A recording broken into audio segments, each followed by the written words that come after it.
안녕하세요. 반갑습니다. 자, 이번에는 사무 환경 요소예요. 집무 환경의 요소에는 첫 번째 조명이요. 요즘에는 뭐 플리커플이 이런 거 있잖아요. 눈부심 제거하는 거. 이러한 조명 줘야 되겠고. 색깔도 좀 안정적으로 밝은 형태여야 되겠고, 방음 시설돼 있어야 되겠고, 공기청정도, 온도, 습도가 적정해야 되겠죠. 자, 조명은요, 자연 조명, 인공 조명들이 있는데, 자연 조명이 어떻게 보면 제일 좋긴 한데, 뭐 야근할 때 되면 결국은 조명을 켜게 되잖아요. 자, 인공 조명 중에 직접 조명 같은 경우는 이렇게 조명 갓이 있으면 요게 조명이 있는 거죠. 그래서 아래쪽으로 이렇게 직접적으로 가는 거고요. 간접은 이렇게 뒤집어져 있어요. 천장 형태로. 천장의 빛을 이렇게 반사해서 쓰는 그런 것이고, 반간접은 요거 중첩된 형태. 조명은 자연 조명에 역점을 두고요. 요거 시험 문제 자주 출제됩니다. 사무실의 조도는 500럭스를 기준으로 한다. 이건 보건 기준에 나와 있는 거라서 꼭 기억하셔야 됩니다. 아주 자주 출제돼요. 자, 산업안전보건 기준에 관한 규칙에 의거해서 사무실 용도별 조도 기준 아주 자주 출제되고 있어요. 초정밀은 밝아야 되겠죠. 정밀 작업 300럭스, 보통 작업은 150럭스 이상 돼야 된다라고 보시면 되겠습니다. 기타 작업은 75럭스 이상이에요. 요거는 꼭 좀 기억하고 계시고요. 요것도 한번 출제된 적 있어요. 통행하는 통로에는 75럭스 이상의 채광 또는 조명 시설이 있어야 된다. 다리에 걸려서 넘어지지 않도록 한다. 뭐 이런 거죠. 자, 소음이요. 이것도 마찬가지예요. 55데시벨. 이건 ISO 권고 기준입니다. 소음이 55데시벨 정도 되면 된다. 산업안전보건 기준에 관한 규칙에 의거해서 소음 작업은 1일, 이것도 자주 나옵니다. 1일 8시간 작업을 기준으로 85데시벨 이상의 소음이 발생하는 작업을 우리가 뭐라고 한다? 소음 작업이라고 한다. 85데시벨이면은 전에 잠깐 찾아봤는데 지하철이 지나가는 정도의 굉장히 큰 그 정도 소리이기 때문에 이렇게 시끄러운 곳에서 일하시는 분들은 굉장히 필요하다더라고요. 자, 산업안전보건기준에 관한 규칙에 의거해서 강렬한 소음 작업이에요. 강렬한 90데시벨 이상 8시간 이상, 95데시벨 이상 4시간, 100데시벨 2시간, 105데시벨 1시간, 110데시벨 30분, 115데시벨 15분 이렇게 되는데 얘네들은 많이 출제되진 않아요. 너무 값들이 이게 산발적으로 있다 보니까 이런 거 풀기는 좀 어렵죠. 자, 산업안전보건기준에 관한 규칙에 의거해서 소음의 작업 측정 결과 소음 수준이 90데시벨을 초과하는 사업장은 청력 보존 프로그램을 수립해야 된다. 이 정도만 한번 정리하고 계시면 될 것 같아요. 사무실의 소음 방지 요령은 소음 발생원을 소음실로 격리시켜요. 별도의 실로 구분하는 거죠. 바닥은 탄성이 있는 재료를 이용한다. 카페트나 이런 거 많이 쓰죠. 또 이중 유리 시설, 외부하고의 소음을 차단하고요. 외부 방문객을 가급적 사무실에서 만나지 않도록 사무실 가까이에 별도의 미팅룸을 만든다. 사무실 배치를 합리적으로 해서 불필요한 보행을 줄여요. 내가 자꾸 일하는데 옆에서 사람 지나다니면 너무 불편하잖아. 그지? 정말 싫습니다. 저는 그게. 사무실 내에서 불필요한 대화는 가급적 억제하고요. 소음을 차단하기 위해서는 철근 콘크리트 벽 20cm 이상, 뭐 층간 소음 이런 것과 개념이 있다 보시면 됩니다. 자, 색채예요. 색채는 획일화, 조직화, 효율화를 기하할 수 있어야 된다. 그러니까 이쪽은 뭐 노란 색깔, 저기는 환한 색깔, 뭐 이러면 안 된다는 얘기죠. 그래서 적정한 색채 조절이 돼야 된다. 사무원의 능률이 향상되고요. 조명의 효과가 있으면 밝고 쾌적해지고요. 작업의 질이 좋아지고요. 재해가 줄어들어요. 밝음으로 인해 가지고 집중력이 떨어지지 않도록 하는 그런 것을 우리가 의미한다 보시면 되겠죠. 색채 조절 요령에는 책상, 상무용품, 벽 등은 되도록 자극성이 적은 밝은 색깔이요. 흰색, 약간 옅은 노란색 이런 게 좋습니다. 색의 경중 감각을 이용해서 사무실의 안정감을 높이기 위해서 사무실 아랫부분은 명도가 낮은 색으로, 명도라고 하는 건 밝기예요, 밝기.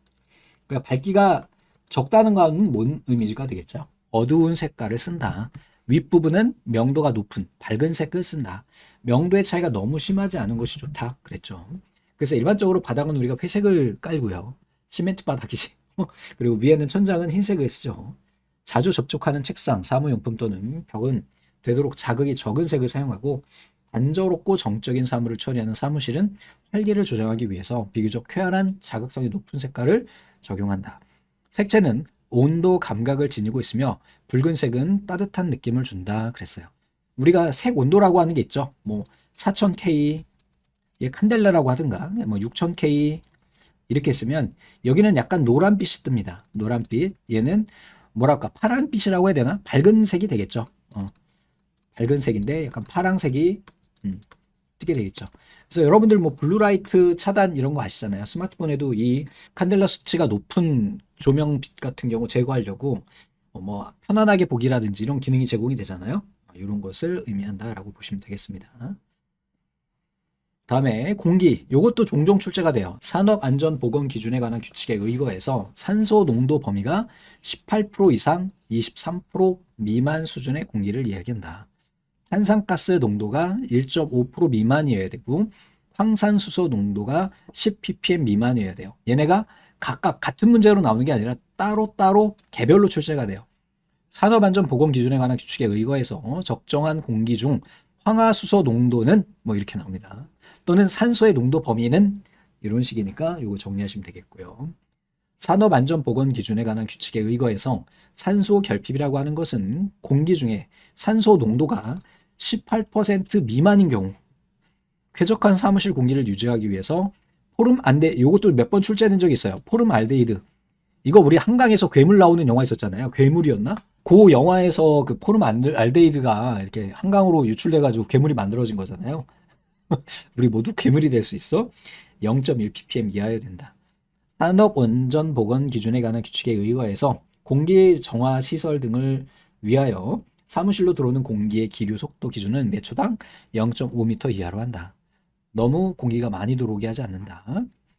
자, 온도 습도 이것도 종종 출제됩니다. 사무 작업을 하기 위해서 가장 쾌적한 온도와 습도는 각각 21도와 60%가 됩니다. 사람이 살기 가장 좋은 온도 습도래요. 그래서 우리 집에서도 보일러 같은 거 키잖아요. 그러면 보일러가 막 27도 이렇게 되면 어떻게 되나요? 너무 답답하고 막 덥고 그러잖아. 저는 이 수치가 정확하게 맞는 것 같아요. 21도에 60%. 어떤 사람들은 겨울에는 21도면 너무 춥다고 이야기하는데 여름에는 너무 시원하다고 하고 저는 이래저래 봤을 때 겨울에는 21도, 여름에는 한 27도 정도까지는 버틸 수 있는 것 같아요. 전산 시스템을 보호하기 위해서는 온도가 16에서 28도다. 이것도 다 각각 다 한 번씩 출제됐던 아이들입니다. 자, VDT 증후군은 비디오 디스플레이 터미널이에요. 그래서 우리가 모니터나 스마트폰 화면을 통해 가지고 건강에 영향을 주는 이러한 것을 우리가 뭐라고 한다? VDT 증후군이라고 이야기한다. 자, 임계 전멸 융합 주파수는 개인의 필요 정도를 스트레스와 말초 혈액순환 기능 평가에 의해서 객관적으로 정확하게 평가하고 검증하는 스트레스성 피로 검사 방법 및 장치다. 요것도 출제된 적이 있습니다. 그래서 임계 전멸 융합 주파수. 전멸이 뭐야? 여러분들 화면은요, 1초에 일반적인 컴퓨터 모니터 같은 경우는 60Hz, 60번 깜빡이에요.